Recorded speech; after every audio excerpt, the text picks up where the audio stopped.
మాయలేడి శ్రీవిద్య బాధితులు ఏకమయ్యారు. తమను మోసం చేసిన శ్రీవిద్యను పోలీసులకు పట్టించే వరకు విశ్రమించేది లేదని స్పష్టం చేస్తున్నారు. తమ వద్ద వసూలు చేసినటువంటి డబ్బులను తిరిగి పొందే వరకు పోరాటం చేస్తామని గట్టిగా నిలబడ్డారు. సంగారెడ్డి పోలీసులను ఆశ్రయించి తమకు న్యాయం చేయాలని వారు కోరుతున్నారు.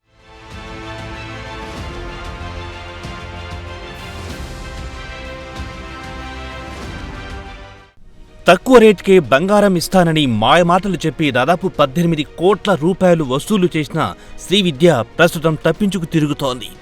డబ్బుల విషయంలో ఎవ్వరిని మోసం చేయనని, అందరికీ అమౌంట్ సెటిల్ చేస్తారని చెప్పి ఇటీవలే పటాన్చెరు ప్రాంతానికి పిలిపించింది. తమ డబ్బులు తిరిగొస్తాయని ఆశతో వచ్చిన వారిపై దాడి చేయించింది.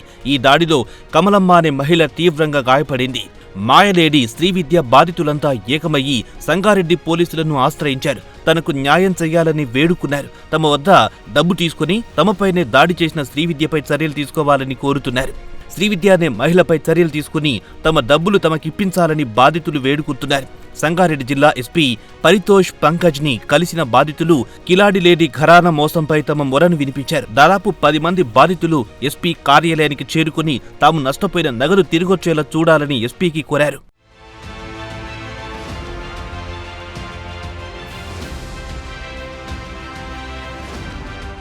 పటాన్చెరులో ఇటీవల జరిగిన దాడి విషయాన్ని ఓ బాధితుడు మీడియాకు వివరించాడు. తన వద్ద నుంచి 1 కోటికి పైగా డబ్బులు తీసుకుని తిరిగి ఇవ్వలేదని, తనని మోసం చేశారని తన బాధను వ్యక్తం చేశాడు. తన వద్ద ఉన్న సెల్ ఫోన్ను లాక్కుని తనపై దాడి చేసిన విషయాన్ని బాధితుడు వివరించాడు. నాకు మే 6 తారీఖు నాడు విద్య వాళ్ళ ఇంటికి వెళ్ళిన డబ్బులు ఇస్తా అని చెప్తే సరే అని ఇంటికి వెళ్ళారు. స్కూటీ మీద వెళ్ళాను, లోపలికి వెళ్ళాను. ఇంటికి వెళ్తే వాళ్ళు ఖాళీ చేస్తున్నారు. ఖాళీ చేస్తే బయటకు వెళ్ళి నిలబడి అడుగుతున్నా డబ్బులు ఏమైంది మరి ఖాళీ చేస్తున్నాయి సంగతి అంటే, సరే లోపలికి రాని పిలుచుకొని ఒక 4-5 మంది ఉన్నారు, రూమ్ షిఫ్ట్ చేస్తున్నారు. పిలుచుకొని నా ఫోన్ లాక్కొని కొడితే అప్పటికి నేను బయటకు వచ్చేసాక బయటకు వచ్చి నేను క్లబ్ హౌస్ దగ్గర నిల్చొని ఉన్నా. అక్కడ కూడా వచ్చి నన్ను విపరీతంగా కొట్టిండు వాళ్ళు. సీసీ కెమెరా ఫుటేజ్ కూడా ఉన్నాయి ఇక్కడ మన క్లబ్ హౌస్ బయట, గేట్ బయట. ఇంట్లో పిలుచుకొని విపరీతంగా కొట్టినా కానీ నేను పోలీస్ స్టేషన్ వెళ్ళినా. ఫోన్ గుంజుకున్నారు. పోలీస్ స్టేషన్ వెళ్ళిన తర్వాత సీఏ గారికి కంప్లైంట్ ఇస్తే ఆమె పిలిచింది, మాట్లాడింది. కానీ 2 రోజులు తిరిగినా కనీసం నా ఫోన్ నాకు వాపస్ పంపించింది, కానీ కేసు ఫైల్ చేయలేదు. ఎవరిని వస్తే వాళ్ళని కొట్టడము ఇలాంటివి జరుగుతుంది. ఇంతవరకు నా కేసు ఎఫ్ఐఆర్ ఫైల్ చేయలేదు. ఫోన్ గుంజుకున్నా, విపరీతంగా కొట్టింది. నన్ను ఎస్పీ గారికి కంప్లైంట్ ఇస్తే పిటిషన్ ఇవ్వమని చెప్పారు.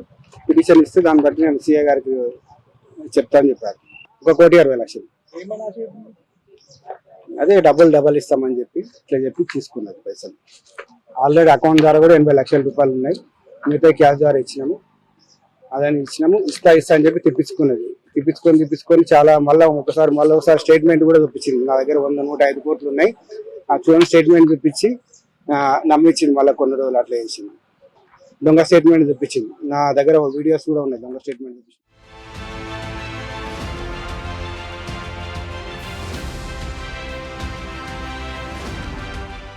సిఐ వినాయక్ రెడ్డి సహకారంతోని నిందితులు తప్పించుకు తిరుగుతున్నట్టు బాధితులు చెబుతున్నారు. దిద్ది రాజశేఖర్తో పాటు దిద్ది నిఖిల్, దిద్ది రంజిత్, వాళ్ల అక్క, వాళ్ల బావ దగ్గరే మొత్తం 18 కోట్ల రూపాయలున్నట్టు బాధితురాలు కమలమ్మ చెబుతోంది.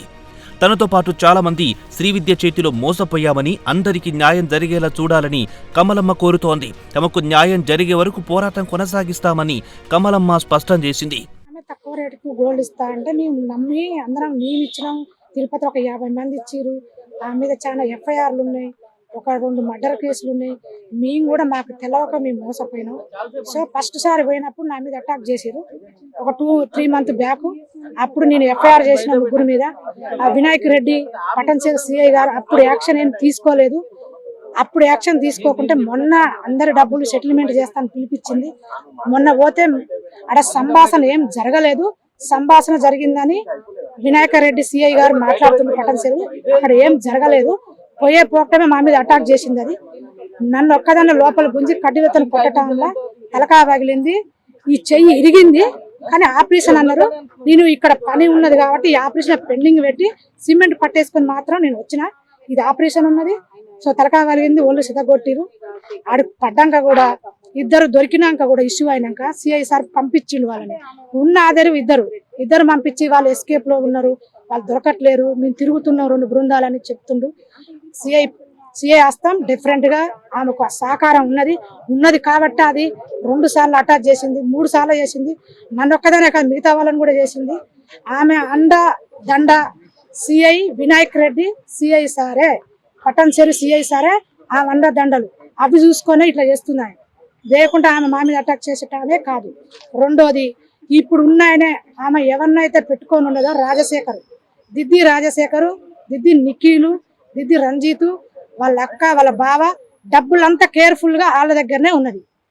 18 కోట్లు వాళ్ళ దగ్గరనే ఉంది డబ్బు. సో వాళ్ళు ఫస్ట్ మెయిన్ వాళ్ళని ఫోటోలు మీకు ఇచ్చిన మీరు పెట్టలేదు మీడియాకు, ఫస్ట్ వాళ్ళని పెట్టండి. వాళ్ళ దగ్గరనే మనీ ఉన్నది. వాళ్ళే సేఫ్గా ఆమెను 18 కోట్లు తీసుకొని ఆమెను ఎంకరేజ్ చేస్తారు. అందుకని నా మీద రాళ్లతో దాడి చేశారు. ఇంతే విజ్ఞప్తి చేస్తున్నా, నాకు న్యాయం కావాలి, మిగతా బాధితులకు కూడా న్యాయం కావాలి. మాకు ఎటువంటి న్యాయం జరిగేంత వరకు మేము పోరాడుతూనే ఉంటాం. అంతే. తిరుపతిలో కూడా చాలా కేసులు ఉన్నాయి సార్, మాకు తెలియదు. మేము ఎంక్వైరీ చేసినాం. ఒక 50 కేసులు ఉన్నాయి. మీరు కూడా మీకు ఫోన్ నెంబర్లు ఇస్తా, మీరు కూడా మాట్లాడండి. ఎవరు బాధితులు ఉన్నా వాళ్ళ ఫోన్ నెంబర్లు ఇస్తా, మాట్లాడండి మీరు. అంతే.